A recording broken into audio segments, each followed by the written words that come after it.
Bonjour, bienvenue à vous tous qui suivez la télévision rwandaise. C'est toujours un plaisir de vous retrouver pour cette nouvelle édition d'aujourd'hui, ce lundi. Et tout de suite, parlons de l'interview sur RBA avec le ministre des Affaires étrangères, l'ambassadeur Olivier Nduhungirehe, qui a annoncé que le Rwanda a soumis un projet d'accord de paix dans le but de trouver une solution durable à l'insécurité à l'est de la RD Congo.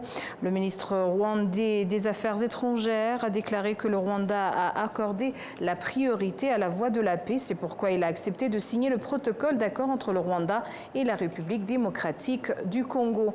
L'ambassadeur Olivier Nduhungirehe est revenu sur les différents pourparlers actuellement en cours pour amener la paix en République démocratique du Congo.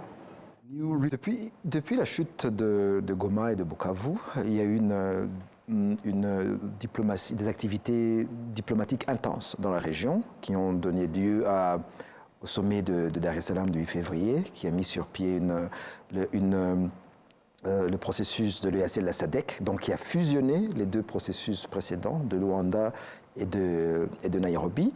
Et il vous souviendra que il y a eu 5 facilitateurs, co-facilitateurs qui ont été nommés et aussi un médiateur, le président togolais, qui a été nommé pour remplacer le président Lourenço de l'Angola. Et parallèlement à ce processus africain de l'EAC et de la SADC, il y a bien sûr les pourparlers de Doha, qui ont commencé le 18 mars avec la réunion au sommet entre le président Tshisekedi et le président Kagame, en compagnie de l'émir du Qatar. Et puis, après ce sommet, il y a eu des réunions sur 2 volets. Il y a eu des réunions entre des représentants du gouvernement rwandais et du gouvernement congolais. Et puis, un deuxième volet entre l'AFC M23 et le gouvernement congolais.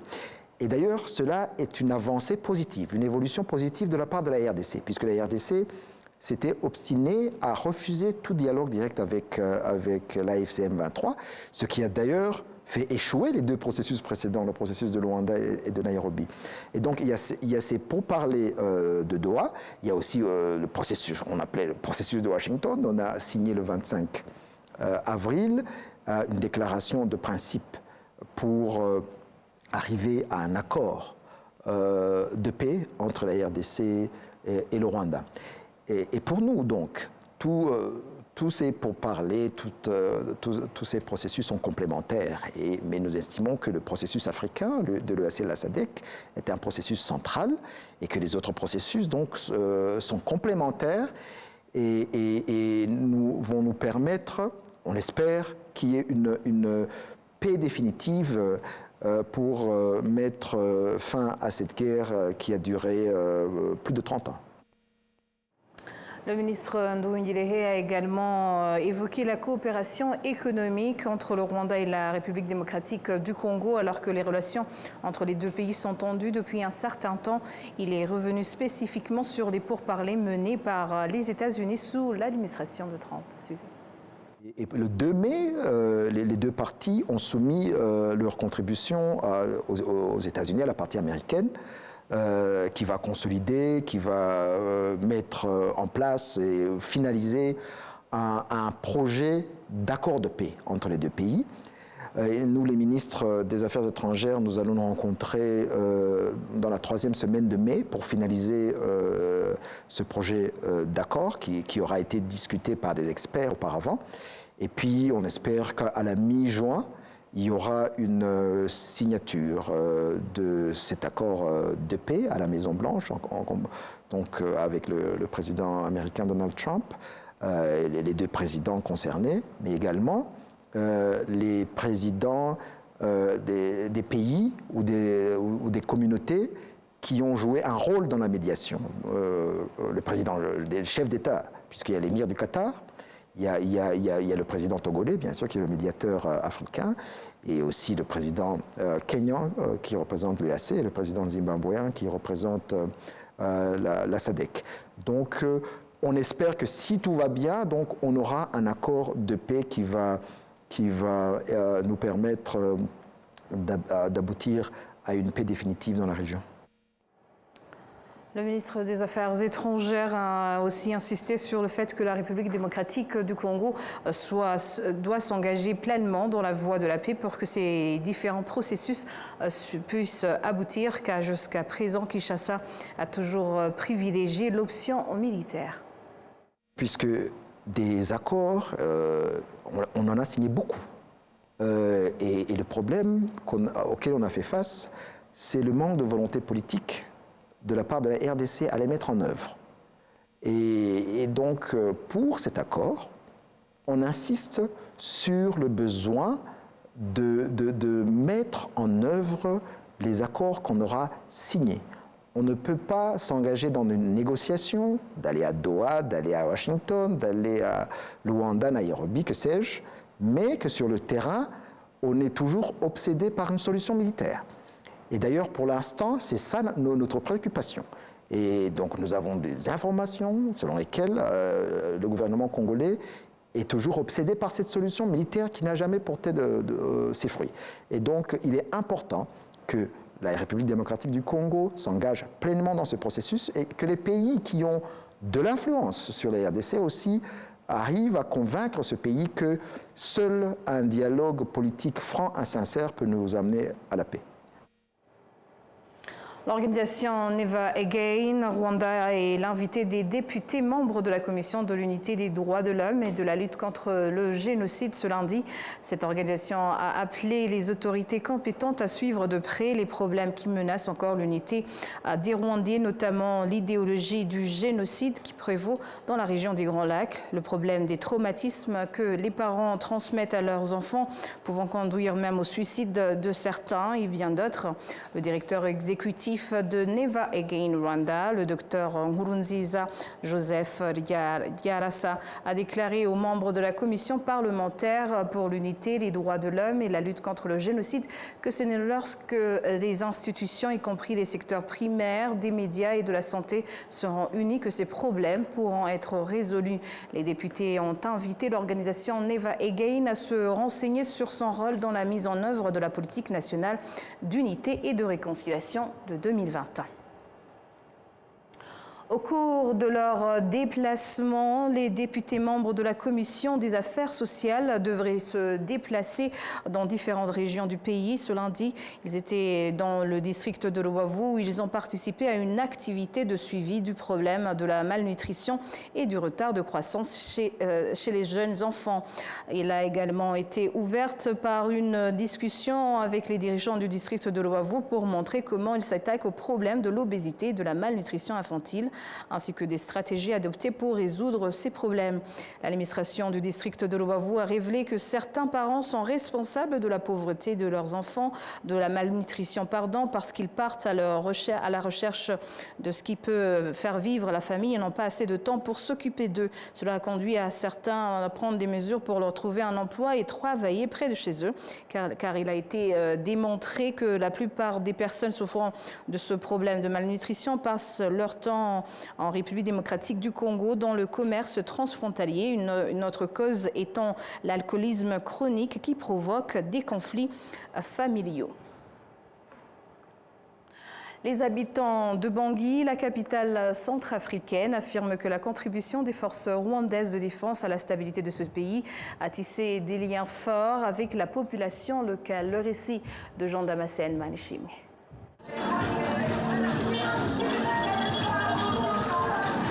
L'ambiance au comble à Bangui, la capitale centrafricaine aux heures tardives de la soirée. La circulation reste intense et la population n'a aucun souci sécuritaire. Pour cause, les forces rwandaises de défense patrouillent dans les rues de la capitale pour s'assurer que rien ne compromet la tranquillité des Banguissois. Dans cette patrouille nocturne, la caporale Chantal Banmire est toujours présente.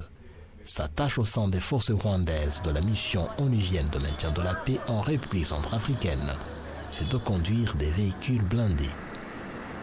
Un travail qui est la sienne depuis qu'elle a rejoint les forces rwandaises de défense. En la rencontrant dans les rues de Bangui, notre grande curiosité a été de savoir si ce travail n'est pas pénible pour elle. Ce travail n'est pas compliqué. Il suffit seulement de l'aimer et d'avoir la détermination. À cela s'ajoute l'appui de nos autorités et en particulier celui de notre pays qui reste très proche de nous. Rien ne peut nous résister puisque nous avons le plein soutien du pays. Il n'y a pas de lieu de céder au découragement puisque nos autorités sont à nos côtés. Avec elles, nous venons à bout de tout. Caporal Chantal explique que la réussite des tâches apparemment difficiles est due en grande partie à l'excellent leadership des forces rwandaises de défense en particulier. Nous apprenons beaucoup et le pays met à notre disposition tout le nécessaire. Nous sommes plus que motivés au travail. On nous encourage à apprendre et à travailler tout en nous montrant que nous sommes capables de tout. Nous développons la confiance en nous-mêmes et nous réussissons sans problème. Conscient du rôle qu'elle joue dans les opérations de maintien de la paix en République centrafricaine, la caporale Chantal ne cache pas la fierté qui est la sienne de voir la population centrafricaine paisible avec le concours du Rwanda.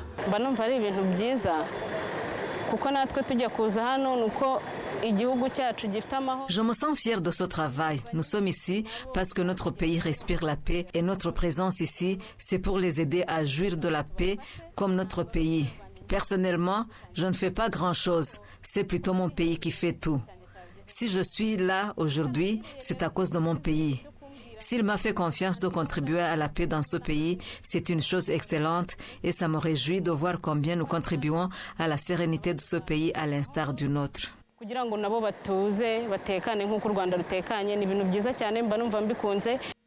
Depuis 9 ans maintenant, Caporal Chantal Bamire opère au sein des forces rwandaises de défense.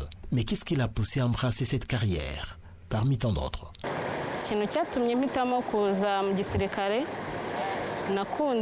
Ce qui m'a poussé à choisir la carrière militaire, c'est d'abord l'amour que j'avais pour les forces rwandaises de défense. Elles sont excellentes. Elles ont beaucoup réalisé. Elles ont libéré le Rwanda. Je voulais rejoindre l'armée pour contribuer au combat continu de construire le Rwanda. Servir le pays dans la carrière militaire est une excellente option qui ouvre le plus d'horizons à toute personne qui l'embrasse, affirme Caporal Chantal Bamire. Dans l'armée, j'ai beaucoup appris le sens élevé de patriotisme et plus d'engagement pour la défense de mon pays, et cela à n'importe quel prix. Dans le temps, certains métiers étaient considérés comme tabous pour les filles au Rwanda. Bien que les mentalités aient évolué, Caporal Chantal Bamire a tout de même un message particulier à donner à ses petites sœurs. Quel défi tout complexe, qu'elles nourrissent en elles-mêmes la confiance de soi. En arrivant ici, on nous a encouragés, nous montrant combien nous sommes capables de beaucoup de choses. C'est ce que je dirais à mes sœurs, qu'elles se sentent capables de tout, qu'elles viennent emboîter nos pas. Les réalisations des forces rwandaises de défense en République centrafricaine ont tissé des liens forts avec la population locale, comme en témoigne le maire du 5e arrondissement de Bangui. Vous voyez, nous sommes en parfaite cohésion, le bon vivre, le vivre ensemble. Donc cette initiative favorise le fait qu'on s'échange, on se découvre, on se familiarise. Et avec cet ensemble de tout, ça fait impulser, ça peut promouvoir le développement de notre cité. Vous savez que ce sont nos amis de tous les jours. Ce ne sont pas des partenaires, mais je dis les amis. Et donc, quand on voit la définition de ami, vous voyez, l'ami, c'est celui avec qui on est ensemble, on tombe. Dans les situations de bonheur, on est ensemble. Dans les situations de malheur, on est ensemble. Le contingent rwandais nous ont beaucoup aidés, nous ont beaucoup appuyés. Donc, on préfère qu'on évolue ensemble avec eux. Nous voulons bénéficier de leur savoir-faire, de leur expertise. Outre plusieurs tâches, les forces rwandaises de défense de la mission onusienne de maintien de la paix en Centrafrique sont chargées de la sécurité des autorités centrafricaines et de la ville de Bangui, une tâche à laquelle participent également les forces rwandaises présentes en Centrafrique dans le cadre des accords bilatéraux signés entre le Rwanda et la République centrafricaine. Jean Damascene Manishimwe à Bangui pour la télévision rwandaise.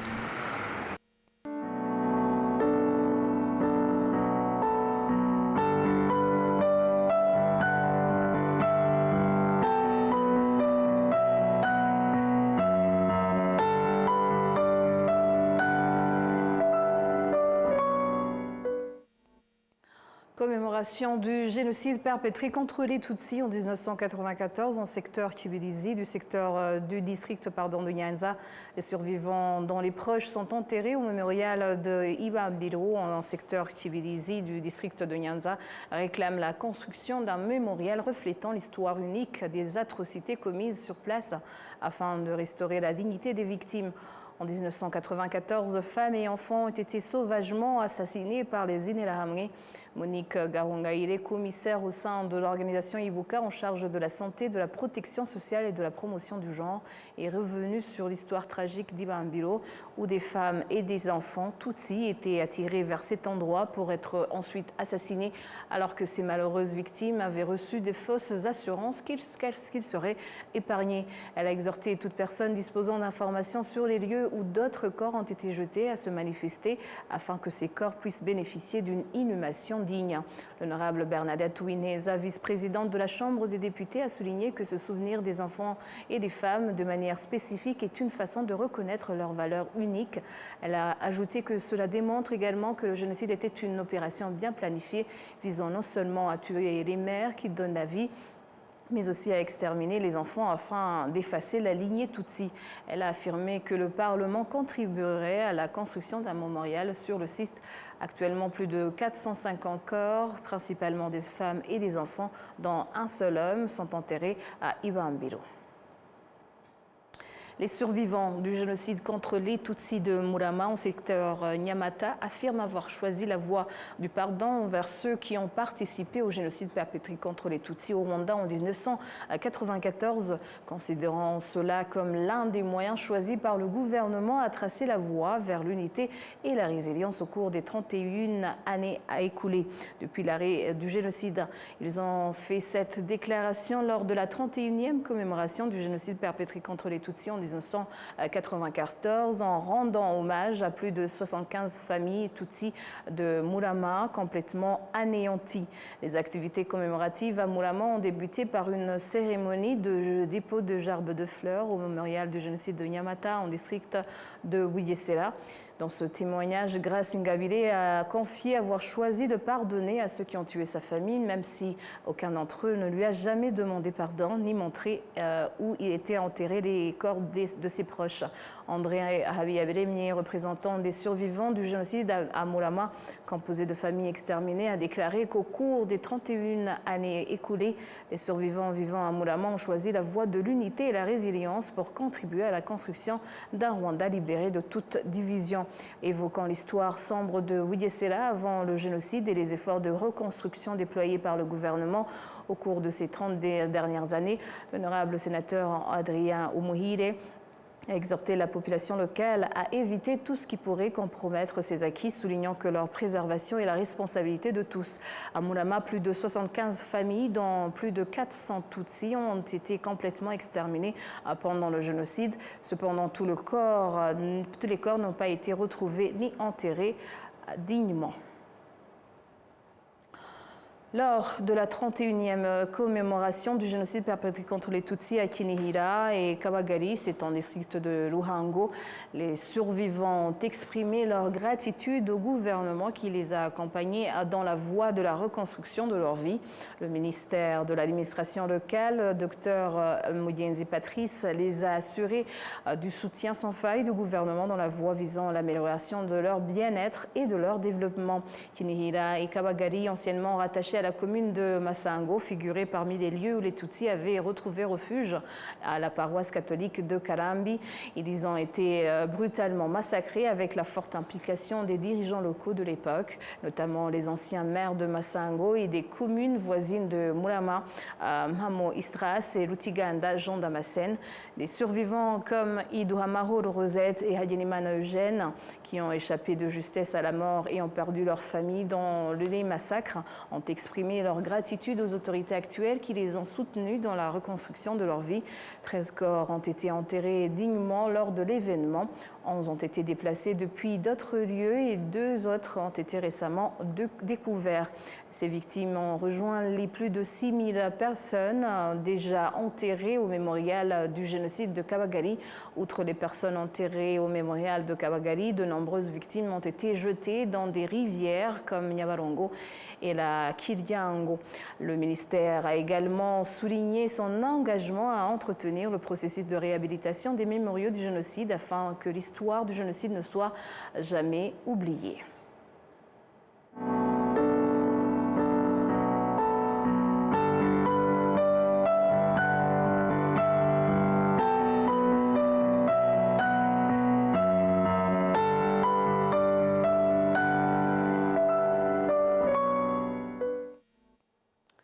Alors que le 5 mai marque la journée internationale de l'hygiène des mains, l'OMS, l'Organisation mondiale de la santé, affirme que l'hygiène des mains est l'un des moyens les plus efficaces et les plus fiables pour aider les gens à prévenir les maladies causées par les germes et à améliorer leur santé.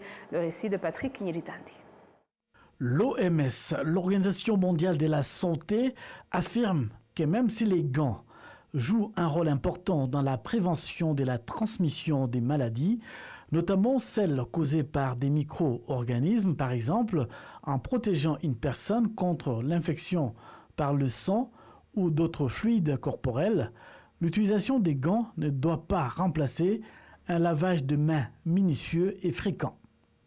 À l'occasion de la Journée mondiale de l'hygiène de mains, l'OMS appelle une fois de plus le gouvernement et les professionnels de santé en général, y compris ceux qui reçoivent un traitement, à accroître la pratique du lavage des mains afin de contribuer à protéger la santé des patients et des professionnels de santé.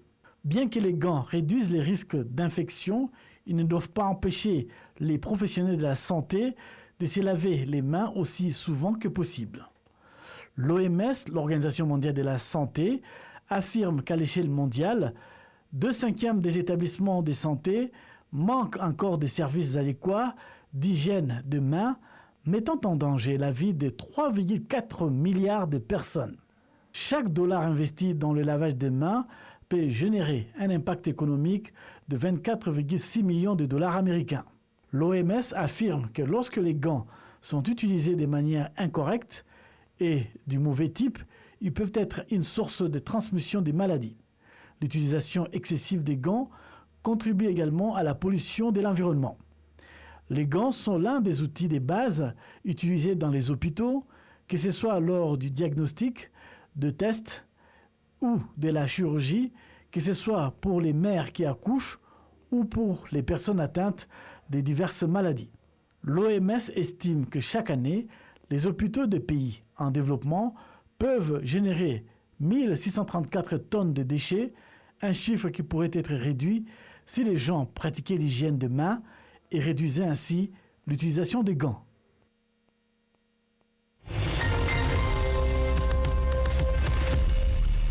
C'est sur ces images que nous clôturons cette grande édition. Au nom de toute l'équipe qui a contribué à sa réalisation, je vous remercie. Bonne poursuite du programme de la télévision rwandaise et d'ici là, portez-vous bien.